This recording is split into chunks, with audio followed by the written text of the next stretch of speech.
다른 한 비유를 들으라. 한 집 주인이 포도원을 만들어 산 울타리로 두르고 거기에 집자는 틀을 만들고 망대를 짓고 농부들에게 세로 주고 타국에 갔더니 열매 거둘 때가 가까움에 그 열매를 받으려고 자기 종들을 농부들에게 보내니 농부들이 종들을 잡아 하나는 심히 때리고 하나는 죽이고 하나는 돌로 쳤거늘 다시 다른 종들을 처음보다 많이 보내니 그들에게도 그렇게 하였는지라.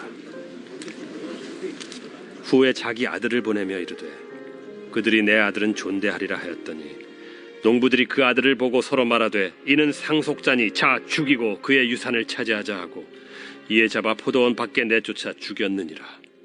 그러면 포도원 주인이 올 때 그 농부들을 어떻게 하겠느냐? 그 악한 자들을 진멸하고 포도원은 제때 열매를 바칠 만한 다른 농부들에게 새로 줄지니이다. 너희가 성경에 건축자들이 버린 돌이 모퉁이의 머릿돌이 되었나니 이것은 주로 말미암아 된 것이요 우리 눈에 기이하도다 함을 읽어본 일이 없느냐?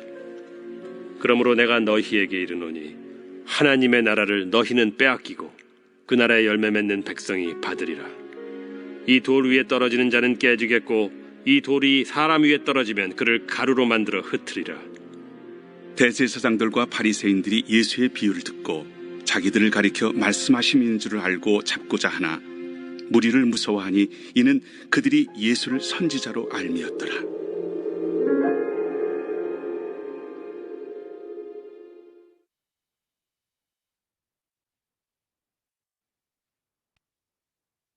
오늘 본문 말씀은 포도원 악한 종의 비유입니다.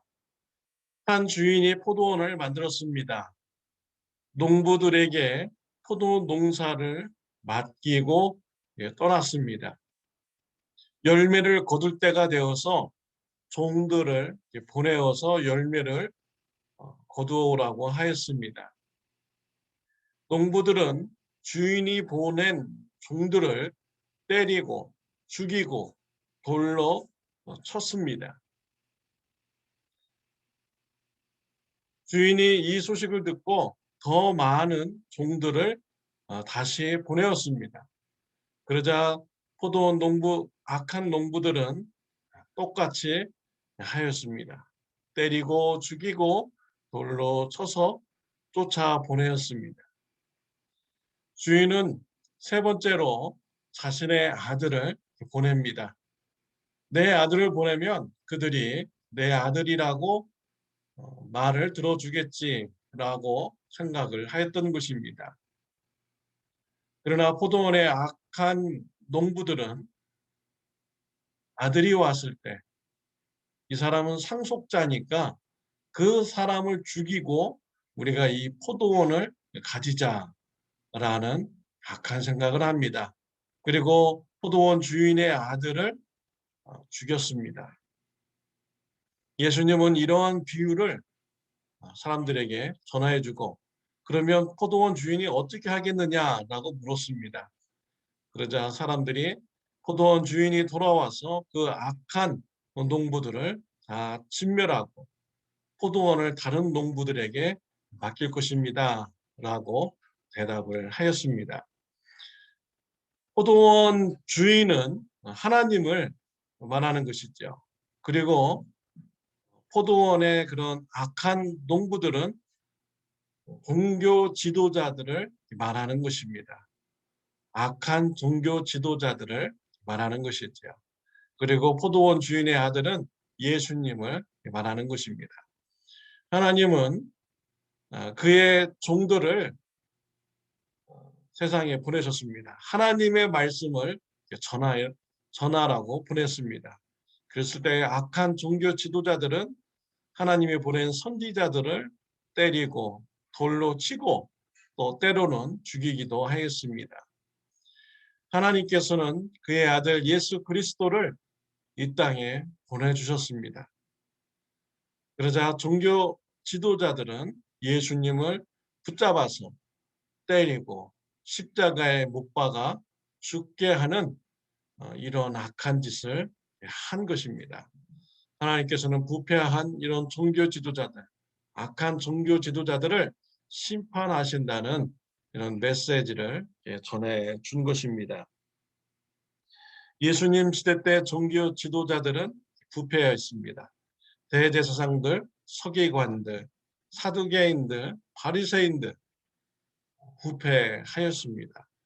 대제사장직은 로마 황자에게 돈을 주어서 그 대제사장직을 이렇게 샀습니다. 대제사장이 되지 말아야 될 이런 사람들이 돈 주고 사서 명예와 권력을 누리고 있었던 것이죠. 대제사장직이 이렇게 매매가 되니 제사장들은 어떻겠습니까? 또 레위인들은 어떻겠습니까? 서기관들도 다 부패하게 되는 것입니다. 동방박사들이 하늘의 별을 보고 아기 예수님을 경배하러 왔습니다. 유대인의 왕으로 태어나신 분이 어디 계십니까? 라고 헤롯 왕이 물어보았습니다. 헤롯 왕이 깜짝 놀라죠. 그래서 대제사장과 서기관들을 불렀습니다. 유대인의 왕이 어디서 탄생된다고 예언되었느냐라고 물어봤습니다.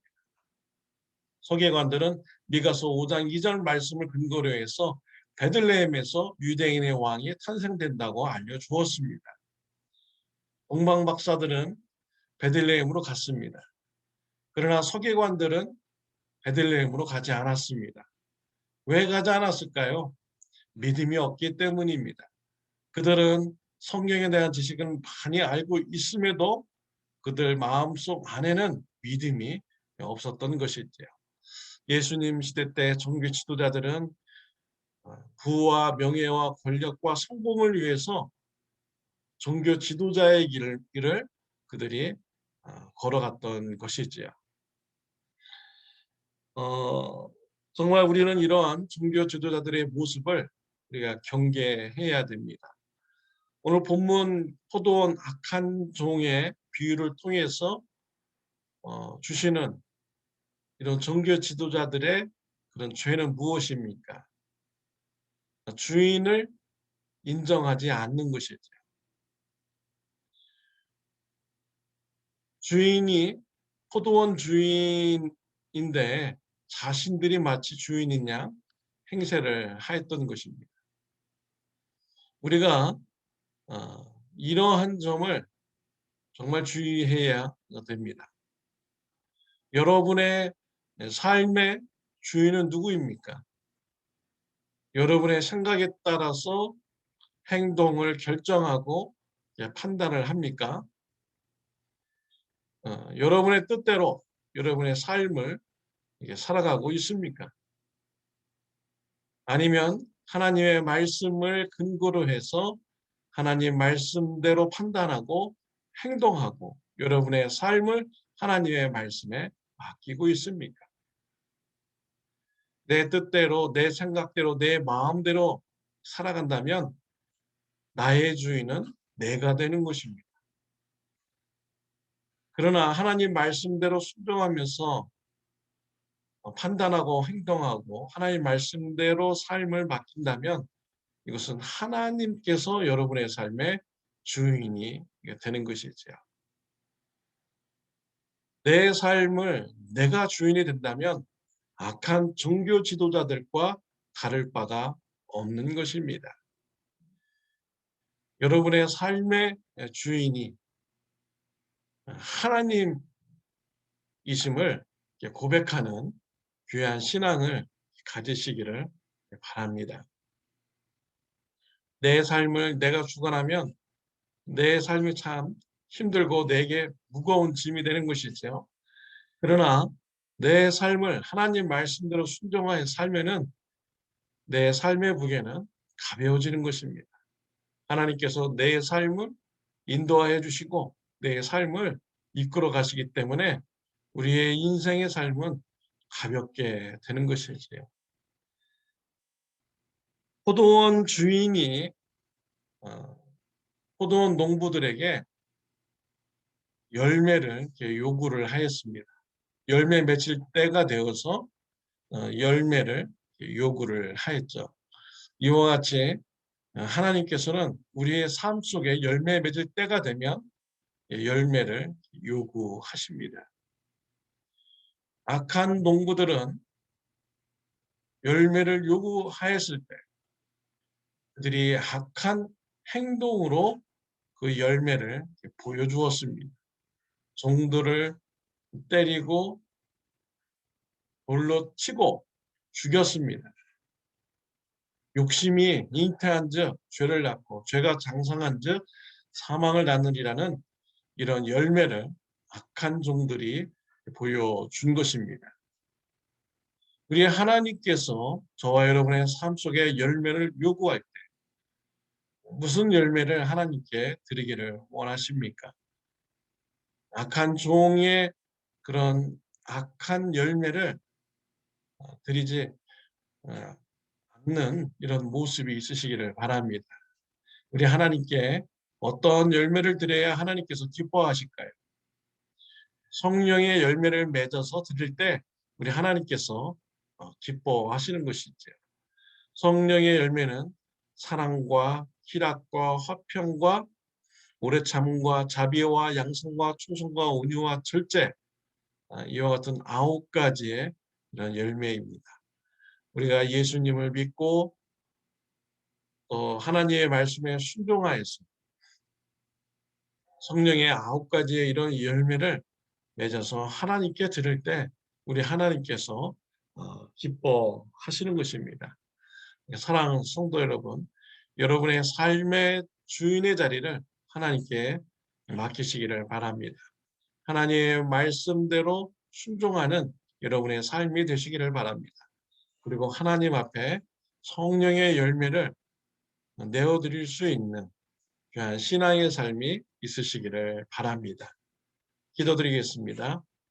하나님 아버지, 감사합니다. 우리가 하나님 앞에 섰을 때 부끄러움이 없고 하나님께서 기뻐하시는 성령의 열매를 많이 드릴 수 있는 귀한 주님의 자녀들 되게 하여 주옵소서. 우리의 삶을 살아갈 때 나의 삶의 주인이 하나님이 될 것을 노력하고 하나님께 나의 왕의 자리를 내어드릴 수 있는 귀한 신앙인이 되게 하여 주옵소서. 예수님의 이름으로 기도드렸습니다. 아멘.